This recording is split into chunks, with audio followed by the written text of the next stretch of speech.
Hello again. It is Crew Call here on the Motor Racing Network, taking you into the garage and talking to the folks who make the race cars go around the circle. I'm around the circle and around the ovals and around the rectangles and around the courses and triangles. We got them all. Oh, a lesson in geometry here today. Well, we've got the tricky triangle coming up here in the middle of next month. And we got the rectangle in Indy coming up. Yes, and we just came off of Iowa, which is we've got a little bit of all of it. Making the cars go around the racetracks. That's what I meant to say, but wow, we just got totally off the reservation with our geometry lesson, but it's all good.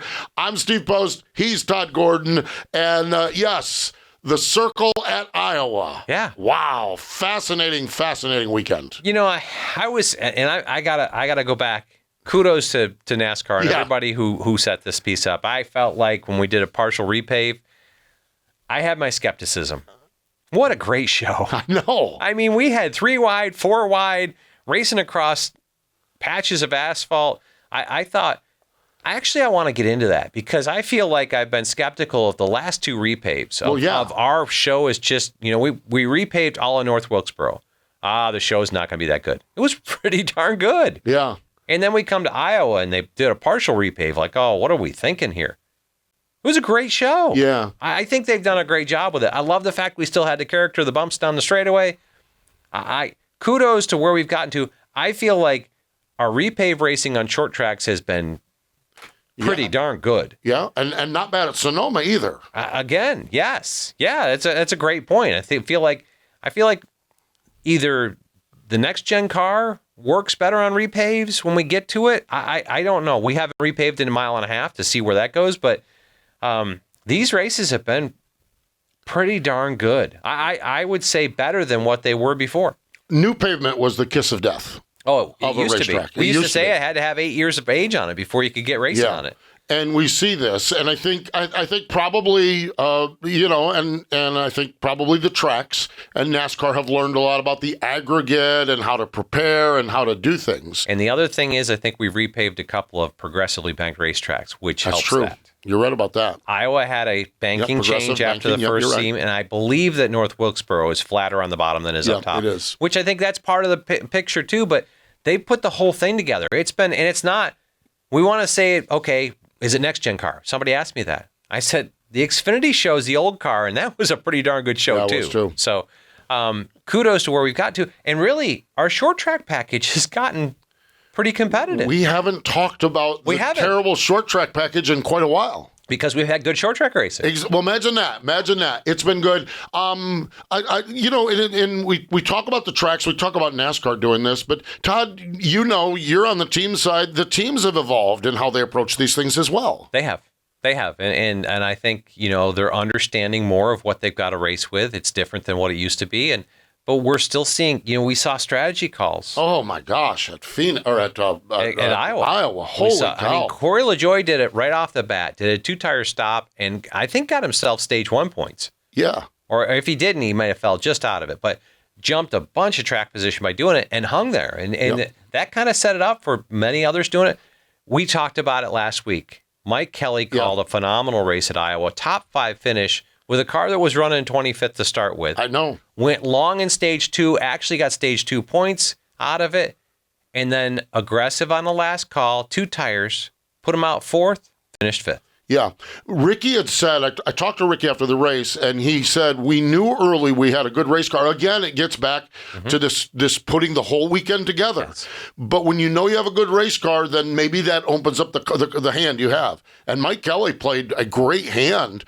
We talked about it on MRN. No, it was probably not going to be the call to win the race, but it was going to take a team that'd been running 15th to 20th all day long and put them in the top 10, and he ended up with a top 5. It was the call that won the race. Well, it was the call that won the race with Ryan Blaney. Yes. But it did. They got themselves an opportunity there. And I'm really surprised. And I talked to Jonathan Hassler about that. He felt like more of the field would come take 2. So he took 2 to defend it. I thought, given what we'd seen, I was surprised not to see 4 or 5 cars take 2 tires there. But absolutely. But in the end, Ricky Stenhouse Jr., top 5 finish. Great momentum builder for those guys. And Mike Kelly, who we had last week. A great run for those guys. Jonathan Hassler comes home with a victory that they needed for the 12 team. with 2 tires and aggressive call again. The JTG group, Ricky also entertained the whole crew down at Knoxville on Saturday night. The whole group was down there, and they had a suite. And so it was a good bonding weekend. And then to come away with a 5th place finish. You're right. This sport is so much about people and momentum. And you go to the racetrack with your buddies. You go to Knoxville, and you have fun with your buddies. And then you come out of there with a 5th place finish. And who knows? And we're going to New Hampshire, which is similar. Similar place as far as that goes. And short race, and when you go forward, you talked about it going, you're out in sprint car world out there. Yeah. It's really great. cool. We've got a lot of guys in our garage area that are sprint car based. Dude, you should have seen the pit area at Knoxville Saturday night was like the Cup garage. I mean, it was great. It really is. The big picture Iowa racing fans, and I've noticed that, and I noted this. We would go out to Knoxville and do the Knoxville Nationals, and all people wanted to, they wanted to talk about sprint cars, and the second thing they wanted to talk about was NASCAR. Yep. I'm at Iowa Speedway. All everyone wants to talk to me about is sprint cars and NASCAR. It is a huge racing area. And they knocked it out of the ballpark. Both Knoxville Raceway and Iowa Speedway knocked it out of the ballpark. I was bemoaning the schedule makers for putting them on top of each other, and I wish the races were a little earlier, but it really worked out well. Same group got to go 2 different places. Same group got to go 2 different places. You're right about that. A couple of attaboys. Jonathan Hassler, you mentioned him. 4th career win, first of the year with Ryan Blaney. Kudos to Jonathan Hassler and Marty Lindley and Sam Mayer. 6th career win for Marty, 2nd this year. The old veteran crew chief and the young kid were good on Saturday afternoon. It was good to see. Yeah, they did a really good job. There. And we talk about sprint car guys, and we got one coming up. Yeah, absolutely. Chad Johnston has sprint cars in his roots. His driver has modifieds in his roots and in his future. New Hampshire this weekend. We're going to talk to Chad Johnston here today on Crew Call. I'd like to remind you before we get to that, to like this channel, subscribe, and share this with all your friends. Spread the gospel, the Crew Call gospel to all your friends. We're going to step away. When we come back, Chad Johnston joins us. Welcome back. It is Crew Call here on the Motor Racing Network. Let's go right to the Zoom line. Joining us from over at Stewart Haas Racing, crew chief on the Mohawk Ford Mustang this weekend for Stewart Haas Racing up at New Hampshire. It is Chad Johnston, crew chief for Ryan Preece. Hello, Chad. How are you? Good. How are you guys doing? We're doing all right. 2024. Can you kind of put a bow around what you guys are working on, what you're doing, the good, the bad, wherever you're at with it? Just kind of describe where you guys are at as we're halfway through the month of June here. It's been a pretty big struggle for us this year, just getting the finishes. We've had speed, but we've not had finishes to go with them.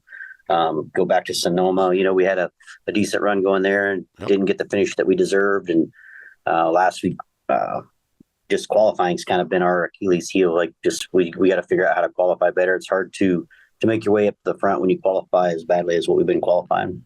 And that's partly driven by the metric piece, right? So it becomes a challenge for you guys because you end up going early on a racetrack that's probably not as good as it's going to be in your groups, right? For sure. It's a snowball effect. It's like losing spots on pit road, right? It's not just the spots on pit road. It's the spots when you get back out on the track and affects the lineup, and then, it just snowballs from there. So you have one bad week and it could lead to a couple more if you're not careful. Yeah, it is. It's a challenge. I had not paid much attention to it, and I think it was out at Phoenix. We're waiting to go in the garage, and Rodney was laying that out to me. The challenge of the metrics, and when he started laying it out, it's compiling. It really, truly is. Is it just a matter of scratching and clawing and trying to get toward the better side of that, Chad, as you work your way through these next few weeks of races?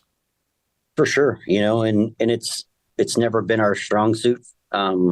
For us on the 41 as far as qualifying. So we just gotta figure out it's something in the feel of the car and being able to have the confidence to go out there and run the lap that you need to run. You get one chance to get it, or this past week you had 2 laps at least, but you just you gotta be dang near perfect.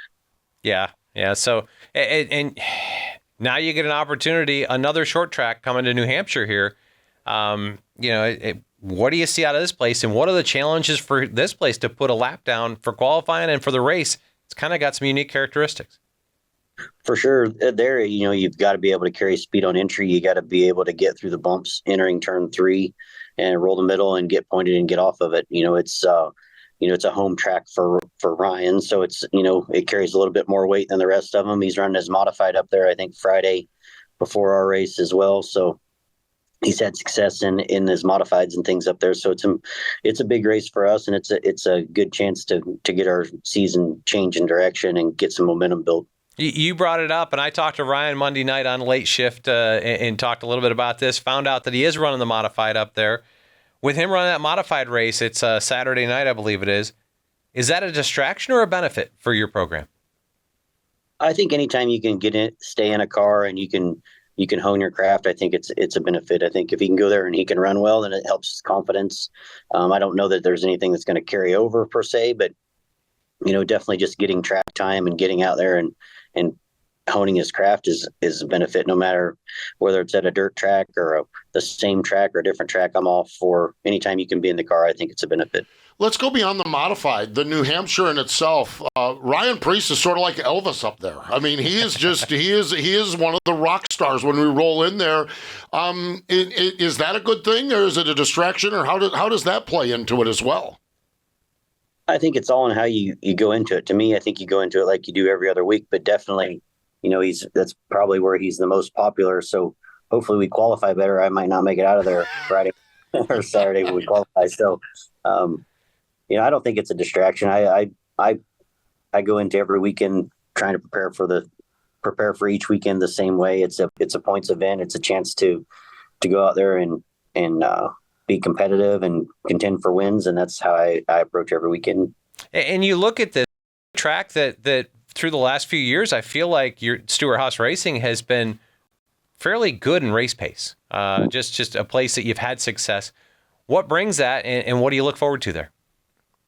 I think in general, short tracks, since I've been back here the last 2 years, short tracks have been the stronger part of our season. The intermediates have been where we've struggled the most. I think, having short track racers like Josh and Ryan helped that.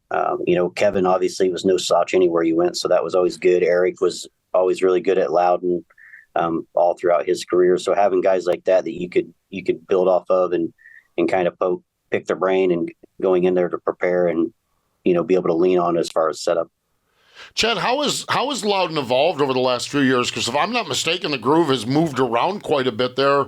Where's the fast way? How do you set the car up, and how has that place evolved? I think it's kind of back to where it used to be. Right. Years ago, before they put the PJ1 on, the PJ1 kind of changed it for a few years as far as where you ran and where you needed to be to make speed. I think since they quit spraying that, it seems to have been back to the more of the normal. I think you look back last year and Martin was really good, and you guys that can enter in and that, lane off and just run that consistent radius or consistent arc and stay in that lane without diamond in the corner usually prevail. Being able to get pointed and even using the less below the on the apron on exit, are usually signs of guys that are pretty good there. You talked about the bumps into 3 earlier. Does that separate how you handle in the two ends? Does that upset the car, or is it just getting through those bumps? For sure, and with this car, it seems to be even more so with the underwing. Obviously, you have to set your travels based off that bump. So you're going to get max travel down at that end. So it definitely disconnects the two ends and makes it harder to connect the entry to 1 and 3. And then obviously keeping the car calm under the brakes, because it's in the heaviest portion of the braking zone, makes it tough. 301 laps, a pretty short race. Executing that piece and strategy wise, we've seen Loudon be a 2-tire call at times in the past. Do you still see those challenges on pit road? For sure. I'll be honest, since coming back over to do the Cup side, especially this year, 2 tires is an option most places.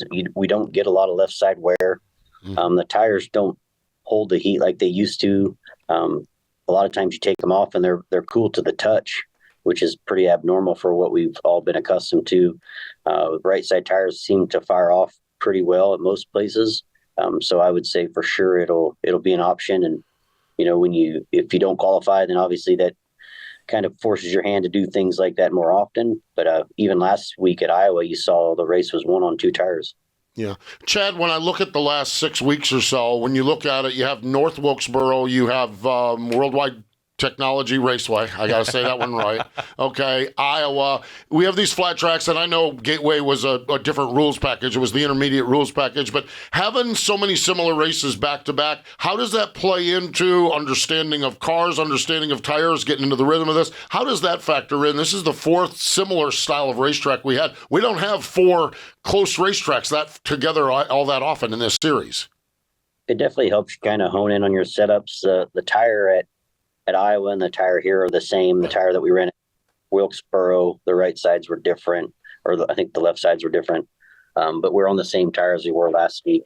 And overall, the tires are the same construction, usually just different compounds. So they behave pretty similar. So your toes and cambers and things like that have been a lot more common than what they used to be when we took a different tire every week. So it definitely helps just from a discipline standpoint of the driver and the pit crew, and calling the races are more similar. Setups are more similar than what they would be when you're going from an intermediate to speedway to a road course and back and forth. And you brought it up. It's the same tire from Iowa that will run at New Hampshire this weekend. In Iowa, in the Friday practice, we saw several tire failures. Is that? Do you see that as a challenge coming forward? And what kind of is that just, or was that just the unknown of a repave at Iowa and how aggressive you could be with camber and air pressure? Yeah, I think just people were trying to be ultra aggressive. And, if you look at the loads at Iowa, it's probably most similar to turns 3 and 4 at Gateway, but you do have about 400 or 500 pounds more on the right front loading at Iowa just from the speed. I mean, you're looking at 113, 115 mid-corner speed at Iowa. So for a short track, it's pretty quick mid-corner speed, right? So I think that additional load in the right front probably caught some guys off guard. And, with this car, it's not just camber and pressure, it's limiters. If you're on the limiter under braking, things like that, you got to take all that stuff into account. And your limiter and your shock availability or the shock length is what's dictating where you set your cambers and things like that, trying to stay off of some of those things. Chad, finally, and big picture stuff here. A couple of weeks ago, you guys were all called into a meeting, kind of the inevitable. You all kind of knew that something was going. What are the challenges as you manage this summer stretch of the season with the uncertainty of the future for everybody over there? What are the challenges as the leader of that team, making sure everyone's still pulling the rope in the same direction? I mean, the hard part's just going to be retaining people, right? Like it's super hard to keep people when you know that 5 months you're going to be without work. And if there's not a lot of road crew or shop crew that are under contract people. So, as they find stability elsewhere, you're having people leave. So I think, we've already seen quite a few people leave, and I think there's going to be more to come as these other charters get sold and these other teams start to establish what they're going to do next year. I think there's more on the horizon as far as people leaving before the end of the year. Yeah, it's a tough thing to have to deal with. And to your point, if they've got to take the jobs now, you kind of hope that they can find next year's position and finish the season out. But if they're not under contract, they're not locked to doing that. One thing that's unique, about this season, it comes every 4 years, I guess, but we get a 2-week off week because of the Summer Olympics. How does that impact the flow of your racing and what your race team is allowed? Do you give the guys a break? How does that all work out for you? Yeah, I think it's going to be welcomed, as hard of the season has been so far. And then with everything that's happened a couple of weeks ago, it'll be good if we could end on a strong note before we get there and just kind of reset and guys, take those couple of weeks and enjoy their families and kind of catch their breath. And then we can hopefully finish off strong. Chad, you talk about enjoying your family as we wrap this up with you. How's the micro racing going? Everything going good with your son there, micro racing? Yeah, we actually were just out at Millbridge last night. They were talking about running restricted without wings, so we were out there wingless testing last night with Chad Boat and some of those guys, and Kyle had Owen out there in a restricted doing some testing. So yeah, we were out there last night. We try to keep them in it once a week, even if we're not racing. We're trying to test somewhere. Nice. Restricted without a wing. They have the restricted micros, they're wing cars. Okay. And they're taking the wing off because that's the popular way to go, it seems like, right now. So I think it'll be a lot better racing. Like the wing restricted, they don't have enough motor to push through the wing. So you start with, or you finish within one position of where you start, but I think they'll be able to race, and we'll probably tear some stuff up, but it'll be fun, and it'll be a lot better for them as far as learning how to race. So you're saying with the wing, they're like arcade carts where you're just wide open and running against it because it's so much drag, I guess. Oh yeah, they're wide open on the bottom. They're the second fastest class out there. The winged restricted classes. They run 10 seconds, 10.2s, 11, 12 years old. Yeah, Wow. and you're right. The racing, there's not much torn up equipment, but they get in line and they just ride, and the checkered flag comes out. Non-wing, you're going to be fixing a lot of stuff, Chad. You're going to be working on some stuff. But it's going to be a good show. I'm good at fixing stuff. I like fixing stuff. All right. Chad, always a pleasure to hang out. Always good to catch up with you. We wish you well this week at Loudon and on throughout the balance of the season, and we appreciate the time here today. Thank you guys for having me. There we go. Chad Johnston joining us from over at Stewart Haas Racing. Stay with us. More Crew Call in just a moment. Welcome back. It is Crew Call here on the Motor Racing Network. Todd Gordon and Steve Post. And, man, I'll tell you what, love talking to Chad. Chad's one of the really good guys, just one of the blue-collar guys. I mean, he's a racer. He's a racer. That's exactly what he's an engineer, but he's a racer. But he's a racer, no doubt about it. I think his background is sprint cars. I think that's the world he came out of. He's from, and he went to school at Terre Haute. So he's from Indiana. So you better have some sprint car and dirt in your blood if you're from up in that area. Yeah. Indiana State University, I think it was, up in Terre Haute. So you're not from Terre Haute without getting a little sprint car in you. Yes. And I think that translates over. I know he did a lot when he was Larson's crew chief. I know he was at a lot of the racetracks with Kyle when they were at Ganassi together, and then it's good to see him with his son out there going. And I love that piece on Millbridge. Yeah, and understanding the non-wing restricted car. It's going to be cool. I had not heard that they were looking at taking the wings off. As a fan sitting in the stands, I love that because the restricted sometimes is the good chance to go to the concession stand. It just and I know the restricted is a learning class, so but you're learning to ride or you're learning to race, and it sounds like they want to learn to race, and I'm with that. That's cool. That is good stuff. It really is. And then honestly, the whole Stewart Haas Racing thing, I just can't. I even hate asking. We have to ask that question, but I hate asking that question because for a guy like Chad that's caught in the middle of it, for all these leaders on that team, because you got to remember they're in the same boat too. It's not like they're employed next year either. Right. So I got to balance what's for me, but I got to balance what's the team. It's a challenge. And you look at it, and typically, and I can't speak for how Stewart Haas is laid together, but I would say typically crew chief's under contract, probably car chief's under contract, engineers are under contract, but beyond that.